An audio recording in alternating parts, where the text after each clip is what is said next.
Tuesday, baseball all-star game, little NBA news. Gronk, Brady, this is The Herd.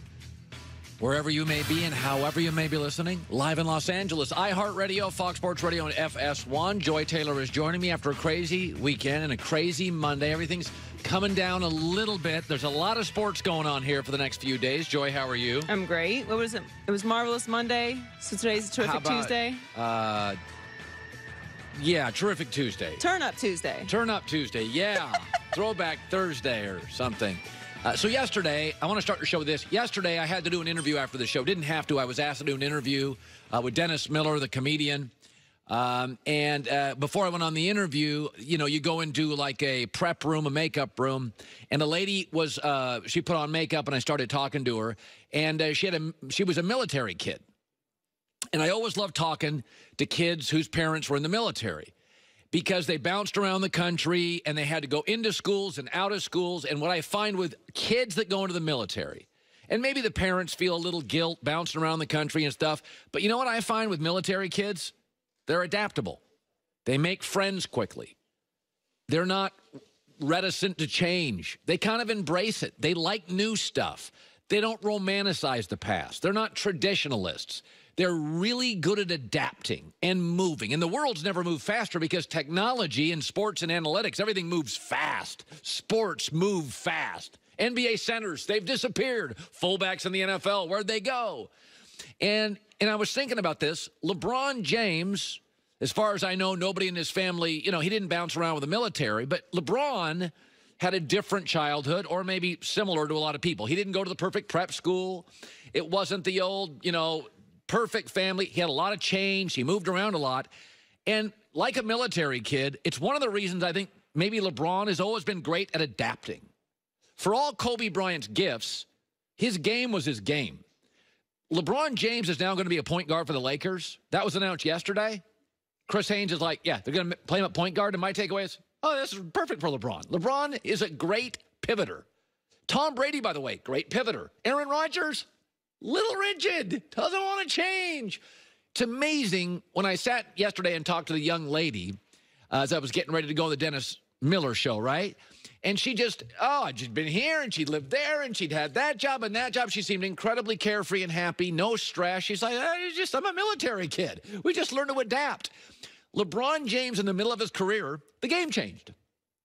It changed. LeBron James in high school in his first 6 years was a freight train. Basketball, bully ball, bulldoze, get to the basket. All of a sudden, about 6 years in, from now on, shoot threes. He's a 6'9.5" forward. And LeBron James goes to Miami and changes the game. And just keeps working on his game and adapting his game. Michael Jordan never had to pivot in the middle of his career. Michael Jordan faced centers as a rookie and centers when he left. Kobe Bryant faced centers as a rookie. And then at the end of Kobe's career, the game changed. And Kobe was kind of, my game is my game. LeBron has been a great adapter. I don't know why. I really don't know why. But he is. If you look at his businesses, if you look at his basketball, he's constantly evolving his game. This is a perfect move for him. Some people, you know, they have a life they grow up in, and they go to the same church, and they go to the same school, and they've got the same set of parents, and they don't like change. They don't want to move out of their area code. 40% of Americans won't move out of their area code in their life. They like that. By the way, change. My childhood was all sorts of movement. People, dads, stuff. And so I'm used to it. Joy's bounced around the country, had a lot of different jobs. So I find I like people who've moved a lot because they're not rigid. They don't. LeBron point guard's perfect. This is what's really made him as a basketball player. And I've said of the many gifts LeBron James has, chapter 1 is he may be the best we've ever seen. Chapter 2 is the dude was almost never hurt. And chapter 3 is he's an early adapter. By the way, because of technology, everything changes faster. I mean, just technology plus analytics in sports, and the early adapters win. In baseball, the Astros, the Red Sox, the Cubs, the Dodgers, early adapters win. Basketball, LeBron very quickly saw the three-point shot. Even as a 6'9" guy, saw it as crucial. 7 years ago, LeBron's like, moved into it. By the way, Golden State Warriors, Houston Rockets, moved into the three ball. And when I look at LeBron, he doesn't have what I consider to be a dangerous personality trait.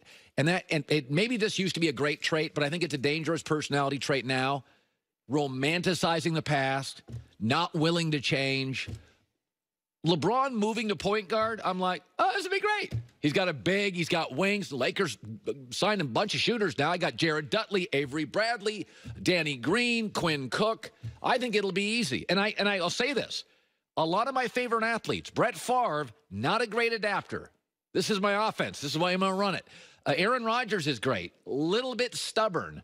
Peyton Manning had his way to play football. And that was kind of the way Peyton Manning was going to play football.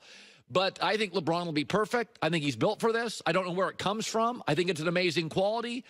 And I got to tell you, LeBron at point guard may struggle to stop some of the tiny, small, quick guys. He is going to be a handful to deal with if you have to face him. Speaking of families, let me shift to this. It is very early. Most of us don't have a perfect childhood, right? Even the people who do they really? Some of you, I would call you late developers. And it can be discouraging when you're young, you're in your teens, and you see people flying past you. School's a little easier for them. They're better athletically, they're better academically, and you're sitting there thinking, man, I'm falling behind. It's discouraging. But I'm here to tell you, don't get discouraged, okay? This is dad talking. Everybody evolves differently. Some people are late groomers, okay? I was thinking about Kawhi Leonard this morning. So LeBron James was a meteor, cover of Sports Illustrated, all-star by his second year, rookie of the year, the chosen one in his teens. And here's Kawhi Leonard. Pac-12 schools didn't recruit him, largely ignored, traded to Canada, ends up with the Underdog shoe brand. And yet, if Kawhi Leonard wins a title with the Clippers and they're favored next year, you do get he is moving into MJ and LeBron's class. Won a title at 22, MVP, youngest besides Magic ever, goes to Canada, and have we ever had a guy win an NBA championship like this by himself? Tell me the last guy. No. Now he goes to a third team. Michael Jordan couldn't win with a second and wins another title.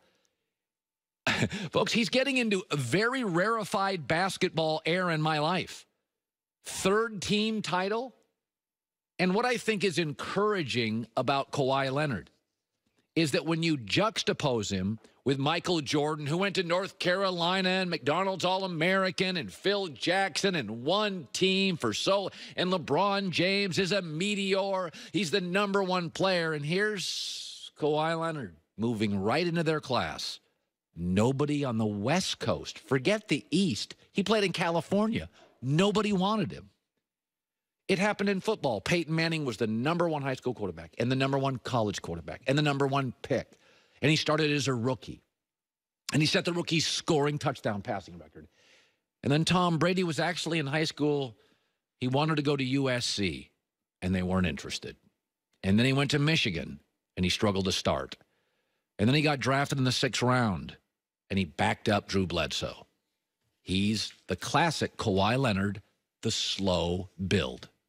In baseball, there's Bryce Harper.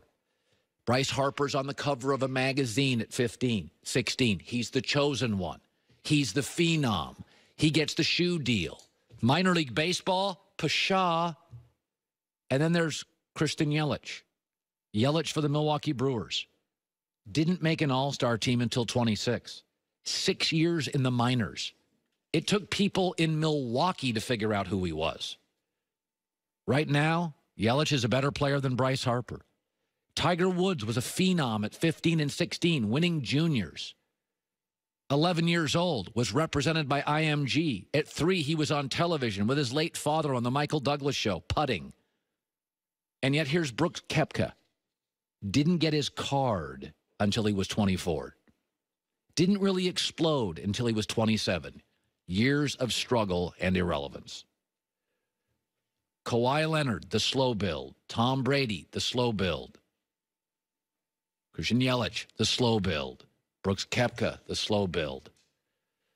Success doesn't look the same for people.